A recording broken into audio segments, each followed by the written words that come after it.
Well, the big news on Capitol Hill today, Senator Thom Tillis said that he will not support Trump's U.S. attorney pick for D.C., Ed Martin, and it's going to possibly derail his nomination. So for more, we're joined by Tom Fitton. He's the president of Judicial Watch. So Tom, thanks so much for joining us. So why do you think, what's going on here with Senator Thom Tillis? We know he's a frequent person on the opposition of things that the Republicans would like to see done. So why does he oppose Martin in this time around? Well, he's saying because of January 6th, Ed Martin has been trying to defend the targets of the Biden regime's January 6th prosecutions that were so abusive and had to be undone by the just pardons of President Trump. And he's very seemingly emotional about it. And I don't understand the logic, but, senators do what they're going to do. I'm disturbed because I've learned and I understand that in discussions about Ed Martin's decision, the Ed Martin nomination, Senator Tillis was mocking the death of Ashley Babbitt, whose family we represent in a wrongful death lawsuit that just settled in principle. So that's outrageous to me. I mean, isn't everything about this, Tom, symbolic of what's still wrong with the Republican Party? I mean, it strikes me like there's North Carolina, South Carolina, you have these places where Texas, Florida, you have these places that people say, oh, it's so red, red state America. And then you have these leaders who go to D.C. and this is what they do. And he's just, it's symbolic. It's more than a symbol. He's just outright saying, no, I don't care. I think, I'm going to make fun of Ashley Babbitt. Screw the J6ers. I'm not going to do it. Well, if voters don't like it, they should communicate with Thom Tillis. Mm-hmm. And if they're concerned that and the Senate can get past this if they want to get Martin confirmed as U.S. attorney as President Trump wants. So it's not over till the fat lady sings, more or less, or till his nomination is pulled. But right now he's stuck in committee, and it's going to take political heavy lifting to get him out of committee in the ordinary circumstance. So, if you don't like what individual senators do, and this is a problem, frankly, for both parties, mm-hmm. Democrats and Republican voters expect their party leaders, once they're elected, will do what they promise to do, and follow what voters typically want in their party, and that's often not the case, and so voters need to make their voices heard. Yeah, to Matt's point, what does this say about the unity that you're seeing there from the GOP right now in Washington, D.C.? Because I look at this and we've heard a lot of the talk and we hear a lot of the rhetoric, and Donald Trump is trying to, get out here and play ball with them. But Trump had to go through and even put his message out last night about Ed Martin. And yet today, it doesn't feel like everybody is still on board, right? We got that news, obviously, from Thom Tillis. But right now, just that unity that you're seeing from the GOP or lack thereof. Well, let me take a step back. Ed Martin is feared by the left. The minority leader, Chuck Schumer, my understanding was going around going after him personally with Republican senators.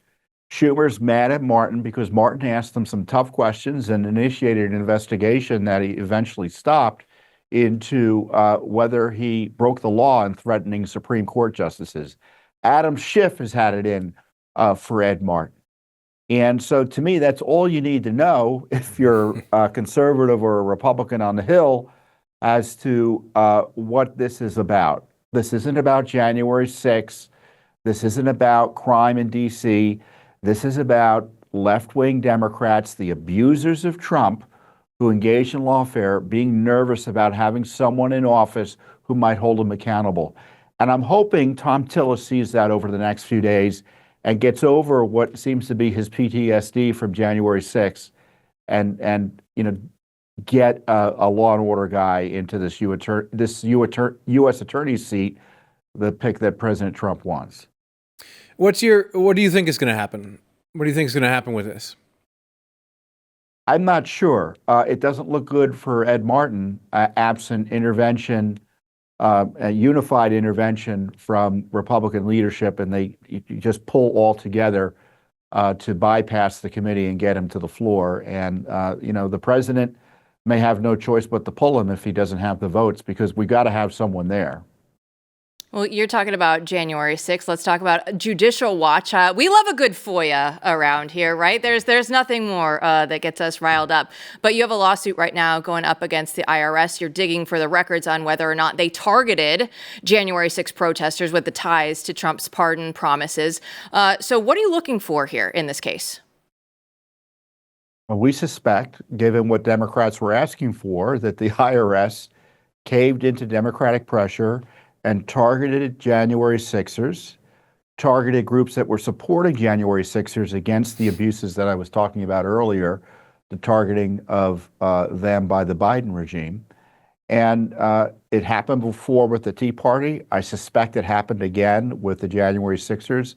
We asked for the records. We got the proverbial hand to the face. So we sued in court for them. And I'm hoping who's ever running the IRS for President Trump uses this lawsuit as an opportunity to figure out what the IRS was up to, because all the agencies were weaponized by the Biden regime, and the details as to who did what need to be disclosed if we're going to get even a modicum of accountability. Yeah, amen to that, and the work you do. Is there any indication of Trump officials understanding these issues going into the IRS? Do we have any idea whether there are people in the administration who are concerned about these issues? I don't. I was talking to Steve Bannon yesterday on his show, and he said he'd never announced it before. He had been targeted by the IRS. Who knows what's out there? Yeah. It was like the Tea Party. Once it became, and maybe this lawsuit will kind of break open the dam, burst open the dam, and people will say, hey, wait, I'm glad Judicial Watch is asking for this, because I wonder why I was targeted. Well, how did I get an audit after never hearing from the IRS ever before in my life? And I think we're going to start getting information that either from Trump officials or supporters of Trump or people who participated in January 6th, that they feel like they were improperly targeted by the IRS. Well, I want to go over this because we got actually some big news out of the Supreme Court today, because they just gave the go-ahead for Trump's ban, lifting the ban on the transgender people serving in the military and actually flipping a lower court's ruling. And Tom, it almost feels strange to win a court battle these days. We've had all these headlines that have gone against us. We see lower court judges all the time just go out there and try and say, you know what, we're going to do it our way. But actually, how did this one happen? How did the conservatives actually come out on top for this one? Well, this is a case of the coup being paused. The Supreme Court operated the way it was supposed to, I think, in recognizing that a lower court essentially tried to hijack the powers of the commander-in-chief in terms of setting policy and related to personnel in the military. This isn't the first time there's been a restriction on transgender service in the military. It happened under Trump. And so for judges immediately to grant relief and basically tell President Trump he can't do anything when it comes to personnel in this area in the military, I think was a bridge too far for even Supreme Court justices who sometimes let the lower courts get away with doing too much. Like I'm thinking of the Chief Justice Roberts and Amy Coney Barrett and maybe Justice Gorsuch now and again. Tom, we got through the first 100 days. Everyone was talking about the first 100 days, and it really struck me and many others here. Each stage that you get through, you're not tired of winning, but then you see, how much more the mountain you have to climb. And the first 100 days were amazing. There's a lot of fireworks, EOs, et cetera. And now it strikes me like, talking to people there and just, being aware of the situation. Now is where the real work really starts to come in. Things start to come into crunch time. What is your take on the administration overall for the, where we're moving into? Where do you think the biggest obstacles are, and what do you think is the biggest, successes, stuff you think is going to be good? Well, the president secured the border. Yep. Yep. Our country was going to break unless that was done. And as far as I'm concerned, he deserves the Nobel Peace Prize for it. He's reversing the invasion as best as he's able, but he needs more capacity and more money from Congress to do it.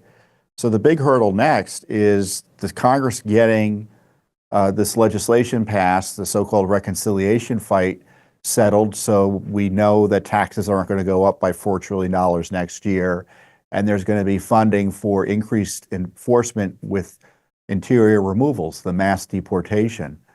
So that's going to be an important issue. And as I was saying earlier with Ed Martin and generally, there's got to be some accountability in a more aggressive way for the deep state abuses, the Biden regime abuses of Trump, and frankly, accountability for the criminality of the Biden regime in terms of Biden family corruption and the other corruption issues that were ignored by the previous Justice Department. And I frankly think weak sisters in the Trump Justice Department in the first term. So President Trump should light a fire under the Justice Department or, as I've been highlighting, exercise his power as president to appoint special prosecutors to investigate the various issues the Justice Department seems to be taking a go slow approach on.